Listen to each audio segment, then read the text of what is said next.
কেউ যদি অপমান করে শুধু এই কাজগুলি করো।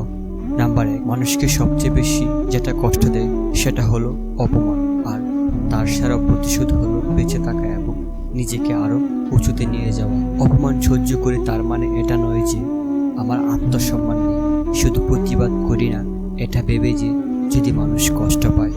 অপমানের উচিত শিক্ষা হল অপমান তুমি এমন কিছু করে দেখাও যেন সে নিজেই নিজের কাছে ছোট হয়ে যায়। অপমানের প্রতিশোধ নেওয়ার কোনো প্রয়োজন নেই, তুমি শুধু চুপচাপ বসে অপেক্ষা করো, যে তোমাকে আঘাত করেছে সে নিজেই শাস্তি পাবে। তোমাকে যদি কেউ অপমান করে তুমি দুঃখ পেও না, কারণ তোমার ভিতরে কি আছে তা তারা কেউ জানে না। শুধু চুপ থেকে ধৈর্য ধরো। তুমি নীরব মানে এই নয় যে তুমি নিষ্ক্রিয়। জ্বরের আগে নিস্তব্ধতার জ্বরে পূর্বাভাস দেয়। তুমি কাউকে ভালো কথা বলার পরেও যদি অপমান করে তুমি কিছু বলতে যেও না, কারণ তারা জানে না নরম মাটি পুড়ে একবার ইট হয়ে গেলে যতই জল দাও না কেন আর গলবে না। যারা অপমান আর আঘাত পেয়ে উঠে দাঁড়ায় তারা একদিন জীবনে কিছু করে দেখায়।